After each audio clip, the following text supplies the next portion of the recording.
capsule, nous allons aller parler de deux sujets différents, la moyenne et l'étendue. Commençons par parler de la moyenne. La définition officielle de la moyenne, c'est la suivante. Valeur qui pourrait remplacer chacune des données si on répartissait le total de ces données de manière égale. Pour mettre ça plus simple, la moyenne, c'est une mesure à tendance centrale, c'est-à-dire qu'on va aller chercher quel est le centre de toutes les données d'une distribution. La formule pour calculer la moyenne est la suivante. Nous avons x avec une ligne en haut et ça en mathématiques, ça se lit x bar. Donc, nous avons x bar qui est égal à la somme de tous nos résultats divisé par le nombre de résultats. De l'autre côté, nous avons une mesure qu'on appelle l'étendue. Contrairement à la moyenne, l'étendue, ce n'est pas une mesure à tendance centrale, mais on appelle ça une mesure de dispersion. Elle sert à calculer quelle est la différence entre ma plus grande valeur et ma plus petite valeur. Pour trouver l'étendue, la formule est tout simplement d'aller prendre ta valeur maximale et d'aller soustraire ta valeur minimale. Dans les minutes qui suivent, nous allons avoir la chance de traiter trois exemples. Exemple numéro 1.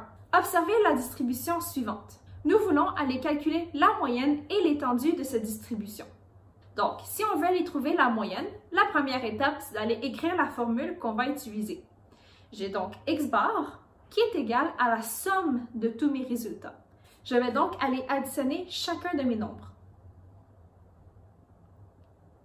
Puis, on divise tout ça par le nombre de résultats.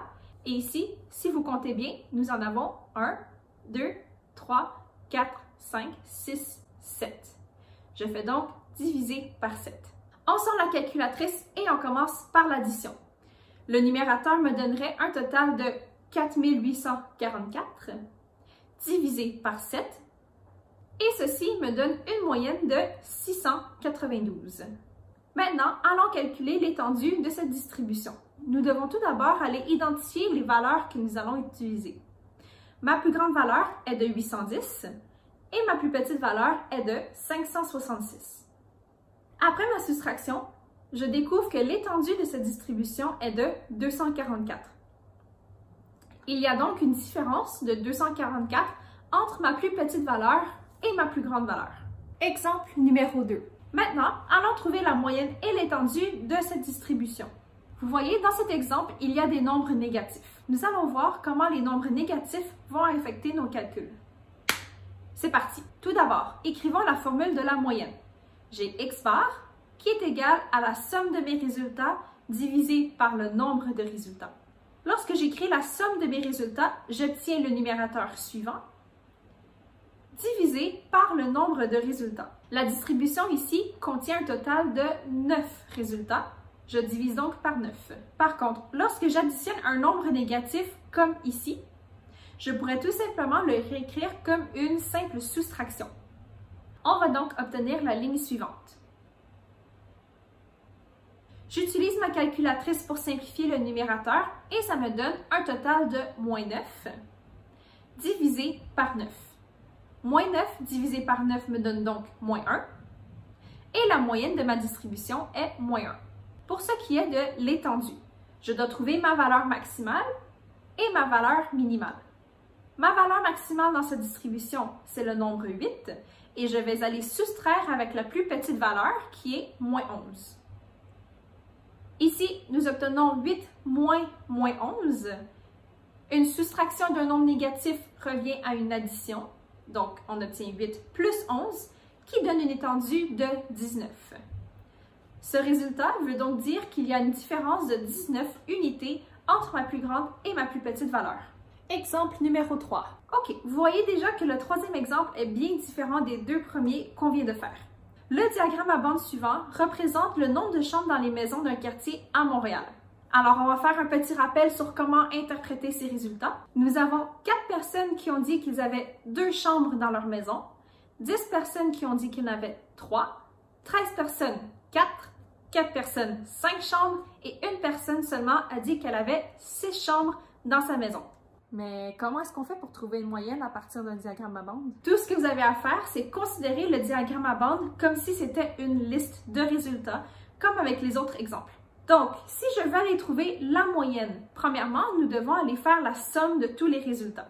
Je vais donc commencer par additionner combien de personnes ont participé à cette étude. Si j'en ai 4 qui ont voté, plus 10, plus 13, plus 4, plus 1, j'ai un total de 32 résultats. Nous pouvons maintenant aller faire la somme de tous les résultats. Puisque j'ai 4 personnes qui disent avoir 2 chambres chaque, j'ai 2, plus 2, plus 2, plus 2. J'ai 10 personnes qui ont 3 chambres, alors j'ai 3, plus 3, plus 3, plus 3, plus 3, plus 3, plus 3. Stop! On arrête! J'entends déjà des personnes qui me disent que ce serait beaucoup trop long à additionner chacun de ces nombres individuellement. Donc, à la place de faire une longue somme qui contient 32 nombres, on va utiliser une multiplication. Comme vous le savez, une multiplication est une addition répétée. Ça va donc nous aider à simplifier un petit peu notre formule. À la place d'écrire 2 plus 2 plus 2 plus 2, pour indiquer que j'ai 4 personnes qui ont 2 chambres dans leur maison, je l'écrirai sous forme de 4 fois 2. On va procéder de la même manière pour les personnes qui ont 3, 4, 5 et 6 chambres. Donc, j'aurai 10 fois 3, 13 fois 4, 4 fois 5 et 1 fois 6. Ceci est mon nouveau numérateur.